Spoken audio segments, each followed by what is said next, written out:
नमस्कार, मैं हूं रत्ना और आप देख रहे हैं सी न्यूज भारत। आयोग करते उत्तर प्रदेश बुलेटिन की और बात होगी बदायूं की, जहां प्रधानमंत्री नरेंद्र मोदी के नेतृत्व में केंद्र सरकार के 12 साल पूरे होने पर आयोजित 4 दिवसीय प्रदर्शनी में लोगों ने पहुंचकर केंद्र और राज्य सरकार की जन कल्याणकारी योजना की जानकारी ली। अगली खबर भी बदायूं से है, जहाँ जिलाधिकारी अवनीश राय की अध्यक्षता में आयोजित संपूर्ण समाधान दिवस में कुल 34 शिकायतें प्राप्त हुई, जिनमें से 2 का मौके पर निस्तारण किया गया। ऐसी तमाम खबरों पर विस्तार से चर्चा करेंगे। प्रधानमंत्री नरेंद्र मोदी के नेतृत्व में केंद्र सरकार के 12 साल पूरे होने के अवसर पर बदायूं स्थित डाइट परिसर में आयोजित 4 दिवसीय प्रदर्शनी के अंतिम दिन बड़ी संख्या में लोगों ने पहुंचकर केंद्र और राज्य सरकार की जन कल्याणकारी योजनाओं की जानकारी ली। प्रदर्शनी में स्टार्टअप मुद्रा योजना, आयुष्मान भारत, जनधन, महिला सशक्तिकरण योजनाओं के साथ मुख्यमंत्री बाल सेवा और सामूहिक विवाह जैसी योजनाओं को भी प्रदर्शित किया गया।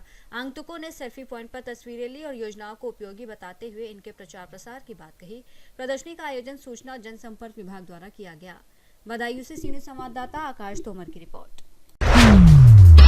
बदायूं के तहसील बिसौली में जिलाधिकारी अवनीश राय की अध्यक्षता में आयोजित संपूर्ण समाधान दिवस में कुल 34 शिकायतें प्राप्त हुईं, जिनमें से 2 का मौके पर निस्तारण किया गया, जबकि शेष 32 मामलों के समयबद्ध और गुणवत्ता परक निस्तारण के निर्देश संबंधित विभागों को दिए गए। डीएम ने अधिकारियों को स्पष्ट कहा कि शिकायतों का समाधान गंभीरता से किया जाए और राजस्व पुलिस की संयुक्त टीम मौके पर जाकर भूमि विवादों का निस्तारण करे। इस अवसर पर एसएसपी अंकिता शर्मा सहित अन्य अधिकारी मौजूद रहे। बदायूं से सीनियर संवाददाता आकाश तोमर की रिपोर्ट। बदायूं के सहसवान तहसील में समाधान दिवस के दौरान एक पीड़ित ने भूमाफियाओं पर साल 2018 में खरीदी गई जमीन का कथित रूप से दोबारा बैनामा कराकर अवैध कब्जे का प्रयास करने का आरोप लगाया।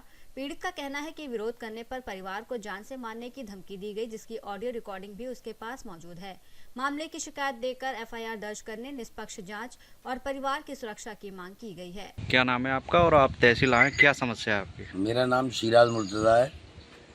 मेरा एक प्लाट है हमूपुर चमरपुरा 187 नंबर जी। उस पे आरिश नाम का एक भूमाफिया है। उसने परसों उस पर कब्जा करने की कोशिश करी। ईंटों की ट्राली लेके 15-20 आदमी लेके वो आ गया। जब हमें पता चला तो हमने 100 नंबर को कॉल करी। 100 नंबर को कॉल करने के बाद हमने थाने इत्तला करी। पुलिस ने फ़ौरन कार्रवाई करी, उसकी काम को रुकवाया। और पुलिस अगर हमारे कार्रवाई नहीं करती हमारे साथ या हमारा साथ नहीं देती तो वो हमारे साथ बड़ी घटना हो जाती, क्योंकि वो आदमी लठिया डंडिया और सब सामान के साथ तैयार थे।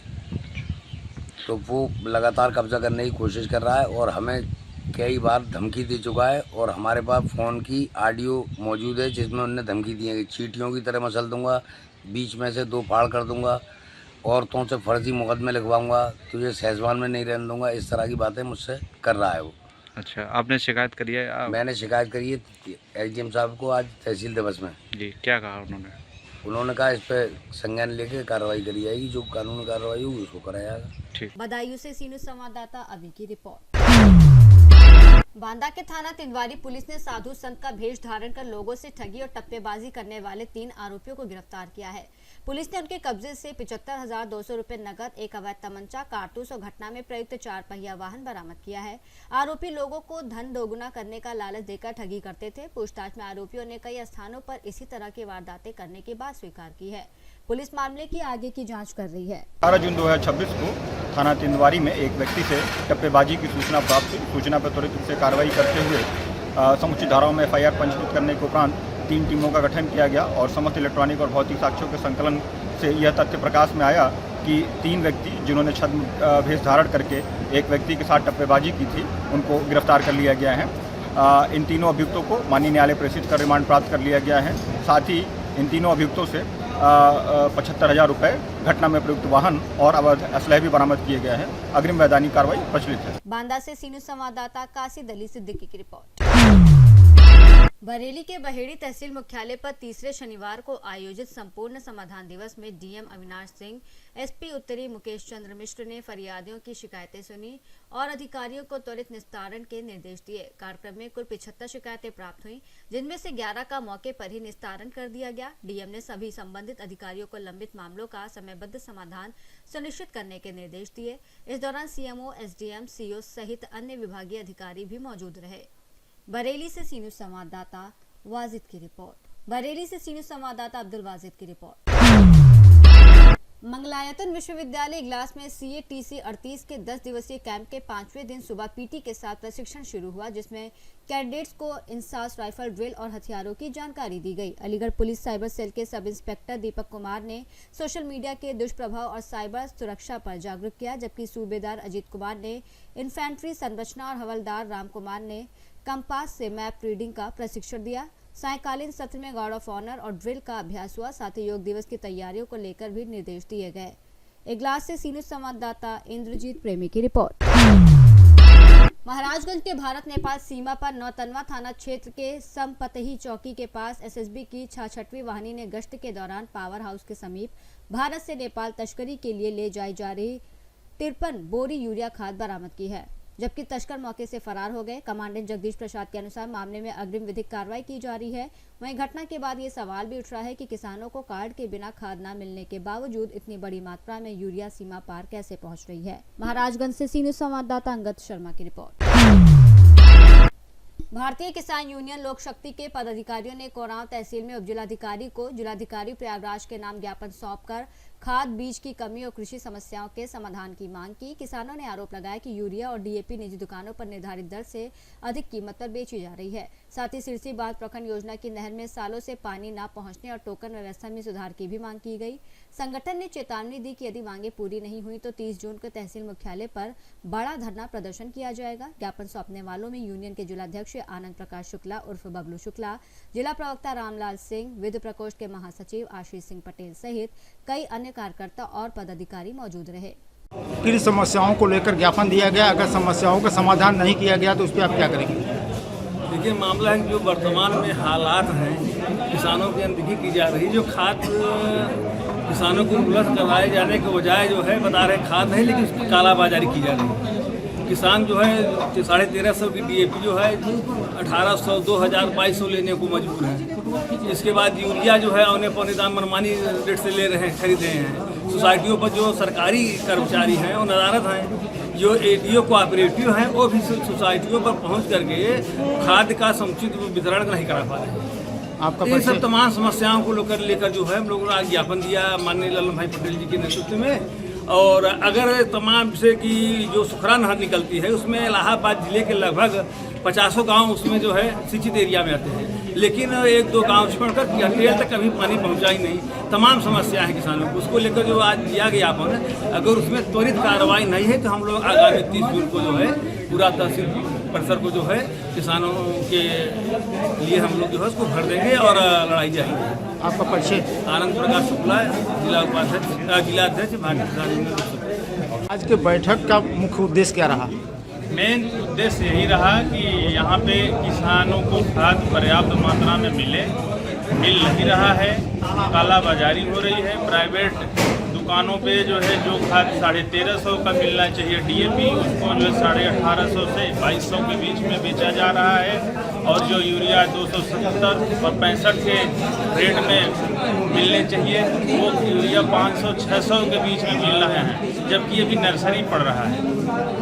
1-2 बोरी किसानों की ज़रूरत है, जब पूरे खेतों में धान की फसल के लिए खाद की आवश्यकता होगी तब क्या हालात होगा। इन्हीं सब हालातों को देखते हुए हम लोगों ने माननीय उप जिलाधिकारी महोदय के द्वारा जिलाधिकारी प्रयागराज को ज्ञापन दिए हैं और हम लोग इसके लिए सभी किसानों को भी जागरूक कर रहे हैं। अगर 29 जून तक इन सभी समस्याओं का समाधान नहीं हुआ, भारतीय किसान यूनियन लोक शक्ति पूरे किसान यहाँ पर आकर के इकट्ठा होंगे और 30 जून को धरना प्रदर्शन के लिए बाध्य होंगे, जिसकी जिम्मेदारी शासन प्रशासन की होगी। आपका परिचय?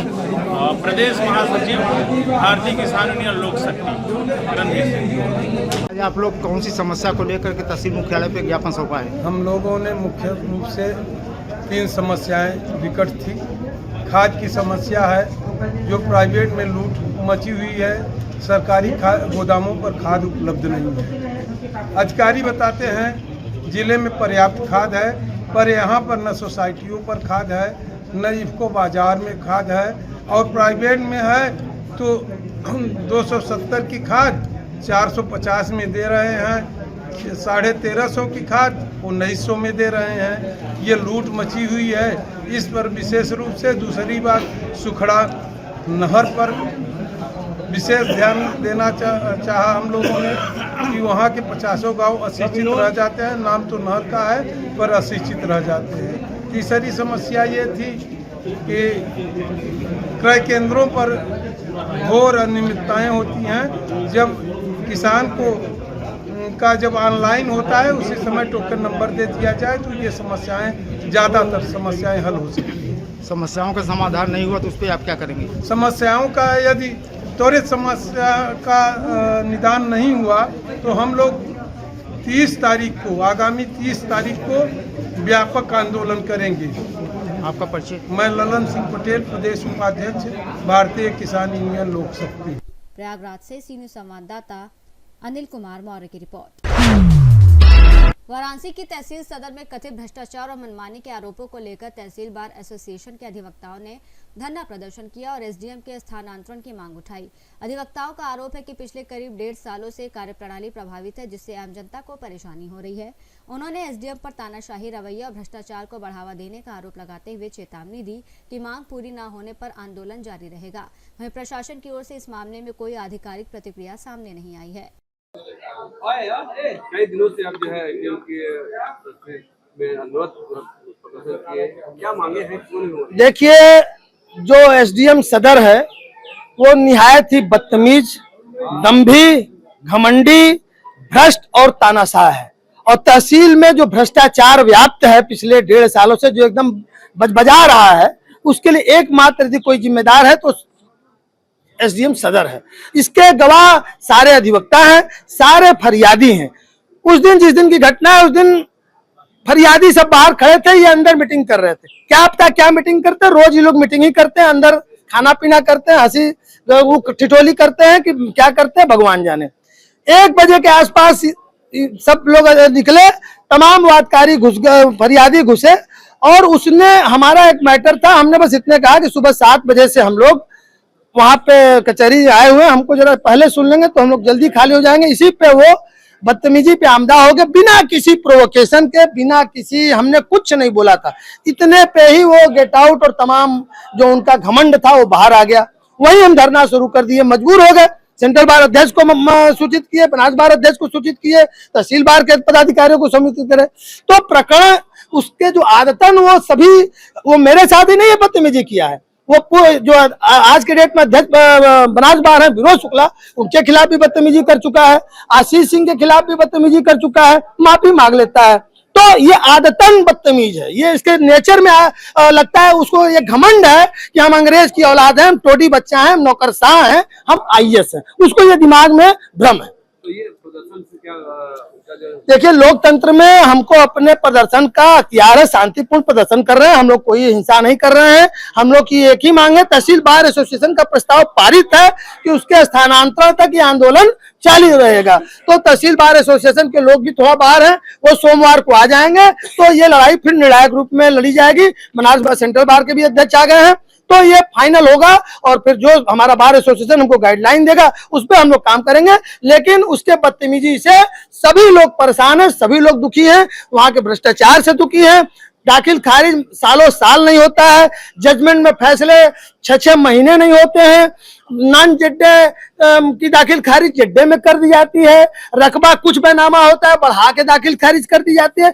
मनमाना आदेश, सुप्रीम कोर्ट की जो रूलिंग है, जो अनुच्छेद 141 में बाइंडिंग है ऑल कोर्ट पे, उसके नजीरों को नहीं मानते हैं, शासनादेश को नहीं मानते। आप लेखपाल की शिकायत कीजिए, लेखपाल को ही जांच दे देंगे। आप तहसीलदार की जांच शिकायत कीजिए, तहसीलदार को ही जांच दे देंगे। तो एकदम मनमाना चल रहा है, ब्यूरोक्रेसी जो है हावी है, एकदम बनारस में ब्यूरोक्रेसी हावी है। और ये सत्ता के लिए बहुत खराब मैसेज है। अगला साल चुनाव है, सिर्फ ये जो हो रहा है सब फेक डिस्पोजल हो रहा है। टोटल तहसील में तो 100% फेक डिस्पोजल हो रहा है। अब भाई हम ही मतलब आप लोग शांत कैसे होंगे, उनकी माफी? देखिए, नहीं, माफी तो वो बहुत लोगों से मांग चुके हैं। हमारा बार ने एक प्रस्ताव पारित हुआ है, उस प्रस्ताव के सम्मान में उनको वहां से जाना होगा। ये तहसील बार एसोसिएशन की मांग है, मेरी निजी मांग नहीं है। मेरी निजी मांग तो हमसे वो माफी मांग लेंगे तो हम तो पर्सनली उनको छोड़ देंगे। लेकिन चूंकि इसमें तहसील बार एसोसिएशन का रिजोल्यूशन है और उस रिजोल्यूशन का हम सम्मान करते हैं, तो उस रिजोल्यूशन तहसील बार एसोसिएशन और central bar association, Banaras bar association ही तय करेगा कि उनके स्थानांतरण तक की लड़ाई कैसे उसको देना अंजाम, और हमारा बार एसोसिएशन जो कहेगा उसको हम लोग माने। वाराणसी से सीनियर संवाददाता ज्ञानेश दुबे की रिपोर्ट। वाराणसी में अवलेशपुर घटना को लेकर कई राजनीतिक नेता, जनप्रतिनिधि और समाज सेवी पुलिस आयुक्त से मिले और मामले की गंभीरता से जांच की मांग की। पुलिस आयुक्त ने आश्वासन दिया कि दोषियों के खिलाफ सख्त कार्रवाई की जाएगी और जांच के लिए कई टीमें गठित की गई हैं जो अलग अलग राज्यों तक छानबीन करेंगी। प्रतिनिधियों ने भी दोषियों को किसी भी हालत में न बख्शने की बात कही और जनता से धैर्य रखने की अपील की। देखिए, साइबर मुख्यालय के निर्देशन में एक ऑपरेशन म्यूल स्ट्राइक पूरे प्रदेश व्यापी मिशन में चल रहा है।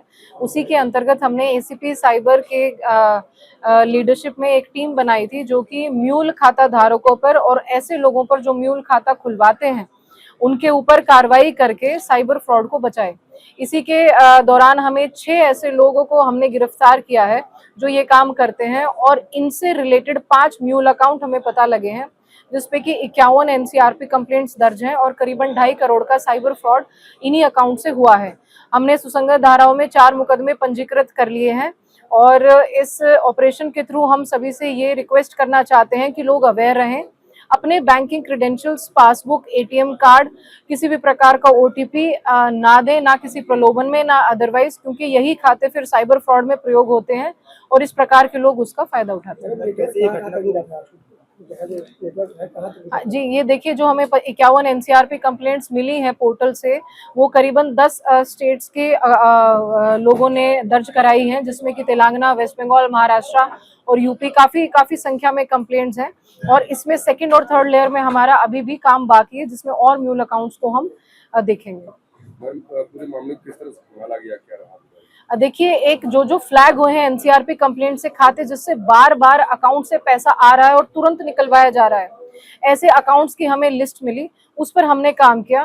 फिर किसने वो अकाउंट खुलवाए, कौन खाता धारक है, हमने बैंक से भी हेल्प ली और उसी के पूरे पर्दाफाश जब हमने किया तो ये 6 लोग हमने गिरफ्तार किए। मैम, बैंक के साथ साथ अब साइबर कैफे और ग्राहक सेवा केंद्र में भी तमाम अकाउंट्स खुले जा रहे हैं। जी जी, तो क्या लगता है ये भी एक साइबर क्राइम का बड़ा?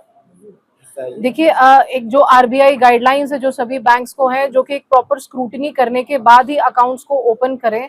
उसके अलावा हम भी जिला स्तरीय हम मीटिंग रखते हैं हर एक महीने में, ताकि जिसमें लीडिंग बैंक्स होते हैं और ऑलमोस्ट सभी बैंक्स के लोग होते हैं, जिसमें हम अपने स्तर से भी उनको अवेयर करते हैं और ऐसा कोई भी खाता यदि आता भी है तो तुरंत उसको बंद कराया जाता है और तुरंत उसको फ्लैग किया जाता है। तो ये कॉन्टिन्यूइंग प्रोसेस है जिसमें हमें काम करने की और आवश्यकता है। शिक्षा दीक्षा कैसी है, कितनी है, कैसे इन लोग? देखिए, ये बहुत शिक्षित लोग नहीं हैं, ये गांव के ही लोग हैं ज्यादातर, और इसमें से एक आदमी है जो चोलापुर का था, उसने ज्यादातर खाते खुलवाए हैं। बाकी जो 5 लोग हैं वो लोग हैं जो कि कमीशन पाते थे, यानी जितना पैसा अकाउंट में साइबर फ्रॉड का आ रहा है उस पर कुछ % कमीशन ये लोग पाते थे, इसलिए इन्होंने अपने बैंक क्रेडेंशियल्स दे दिए। इनका मुख्य सरगना भी हाँ, यही चोलापुर वाला आदमी, ये इनका मुख्य सरगना है जिसको हमने आज गिरफ्तार कर लिया है। और जो सेकंड थर्ड लेयर में इनके जो वर्किंग गैंग मेंबर्स हैं उस पर अभी काम हो रहा है। भारत के साथ साथ देखा जा रहा है बाहर भी जो है साइबर फ्रॉड होता है, जो देश के बाहर। बिल्कुल, भारत के लोग भी शामिल कहीं। बिल्कुल ये गैंग भी कुछ इस तरह से है। देखिए, इंटरनेशनल जो साइबर फ्रॉड्स होते हैं उसका एक अलग ही मोडस ऑपरेंडाई होता है। जैसा कि आपको ध्यान हो, हमने रोहनिया में कॉल सेंटर पकड़ा था जिसमें यूएस के वॉलमार्ट के थ्रू उन्होंने साइबर फ्रॉड किया था। तो वो बहुत ज्यादा टेक से भी काम है, उसमें साइबर कमांडोज और हमारी टीम बैठ के उसको वर्कआउट करती है। ये वाला पूरा डोमेस्टिक क्राइम था। मैम, देखा जाता है कभी भी खाते में 2, 4, 10 लाख अचानक पैसे आ जाते हैं और खाताधारक को मालूम रहता है, क्या ये? तो यदि वो खाता धारक को मालूम नहीं है तो कृपया वो अपने बैंक को सूचित करें या नियरेस्ट जो पुलिस स्टेशन हो वहां बताएं। यदि वो उस पैसे का यूज कर ले रहे हैं और वो सेकंड लेयर, फर्स्ट लेयर या फोर्थ लेयर में भी आ जा रहा है तो फिर उनकी भी संलिप्तता समझी जाएगी। बिल्कुल, इसमें सीपी सर की तरफ से 25,000 का प्राइज टीम को दिया जाएगा और इसमें एसीपी साइबर अभी और भी इसमें काम होगा और बाकी म्यूल अकाउंट्स भी अनरेवल किए जाएंगे। वाराणसी से सीनियर संवाददाता ज्ञानेश दुबे की रिपोर्ट। बुलेटिन में फिलहाल इतना ही। देश और दुनिया की तमाम बड़ी खबरों के लिए देखते रहिए सी न्यूज़ भारत।